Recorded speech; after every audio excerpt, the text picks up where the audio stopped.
دواجن. لا، هي مش اكل انسان اصلا، لا تؤكل. النبي صلى الله عليه وسلم ما حد سمع ان هو اكل فرخه.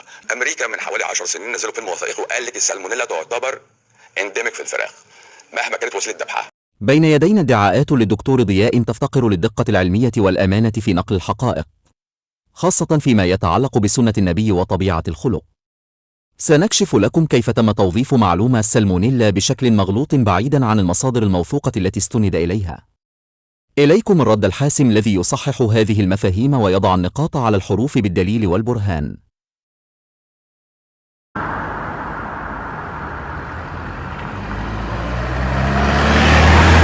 يا جماعة، طالع لنا كلام بيقول إن الفراخ ما خلقش لأكل الإنسان.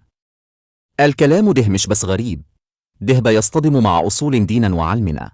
أولا، القاعدة الفقهية بتقول الأصل في الأشياء الإباحة، وربنا سبحانه وتعالى قال ويحل لهم الطيبات ويحرم عليهم الخبائث.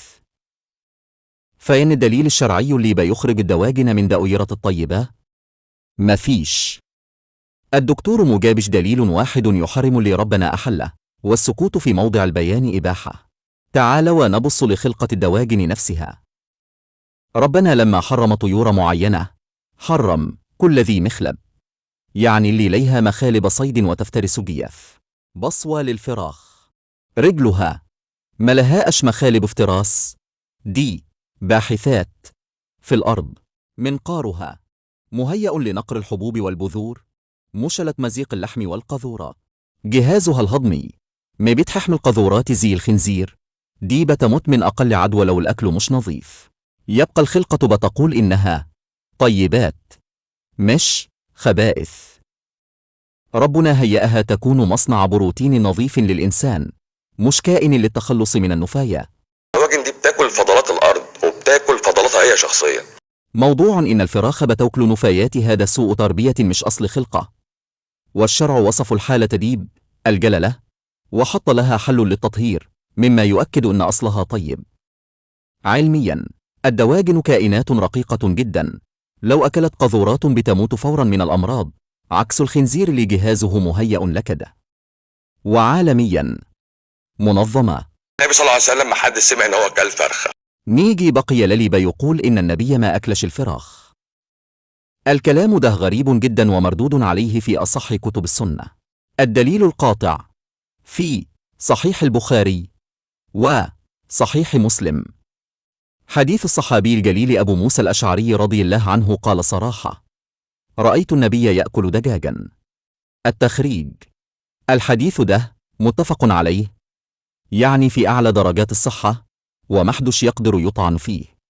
لو كان أكل الدواجن ضر أو لم تخلق للأكل، هل كان النبي وهو الذي لا ينطق عن الهوى هيأكلها قدام الصحابة ويقرهم على أكلها؟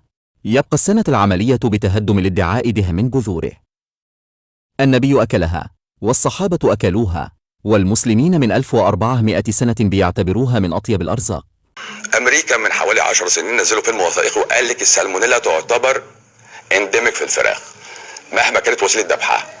يا دكتور ضياء، العلم مش مجرد سرد للمشاكل وتخويف للناس. لما تطلع وتقول إن السالمونيلا ملازمة للدواجن من البداية وتستشهد بأبحاث أمريكية وعالمية، يبقى لازم تكمل كلامك للأخر بالأمانة العلمية المطلوبة. أنت هنا يا دكتور دخلت المتابعة في الحيطة، لأنك عرضت بكتيريا السالمونيلا كأنها قدر محتوم لفكاك منه، وده كلام ناقص. المنظمات العالمية اللي حضرتك بتستشهد بيها ما وقفتش عند حد التشخيص ووصف المأساة، بل وضعت بروتوكولات حاسمة للسيطرة والقضاء. توضيح الحلقة المفقودة: المنظمات العالمية مثل FDA أو أوي لا تكتفي بمتابعة المرض، بل تضع خططا تبدأ من الأمهات والفقاسات لضمان خروج كتكوت خالي من الإصابة. عدم ذكرك لهذه الحلول هو تقصير في نقل المعلومة. أما بالنسبة للأكل، فالموضوع أبسط بكتير مما صوره الدكتور ضياء. السالمونيلا بكتيريا ضعيفة جدا قدام الحرارة، يعني شوي نار محترمين يخلص الحكاية. الأمانة العلمية بتقول إن بكتيريا السالمونيلا بتموت تماما بمجرد ما حرارة الفراخ توصل من الداخل ل 74 درجة مئوي. يعني اللي بيطبخ فراخه كويس ويحمرها صح بيأكل وهو مطمن، ومفيش أي خطر على صحة أسرته.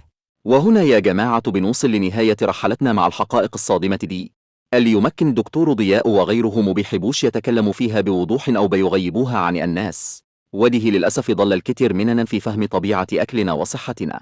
لكن الحكاية لسه مخلصش، اللي فات ده كان جزء بسيط من الحقيقة. استنوني في الفيديو اللي جاي لأننا هنفتح ملفات أخطر. هنتكلم عن الخضروات والبقوليات وعلاقتها المباشرة بالأنسولين ومرض السكر، وهنكشف حقائق تاني كتير هتغير نظرتكم لطبق الأكل اللي قدامكم. إلى أن نلتقي في فيديو آخر نبين فيه الحقائق الضائعة. دمتم واعين، والسلام عليكم ورحمة الله وبركاته. لا تنسوا الاشتراك في القناة تشجيعا لنا لنشر المزيد بإذن الله.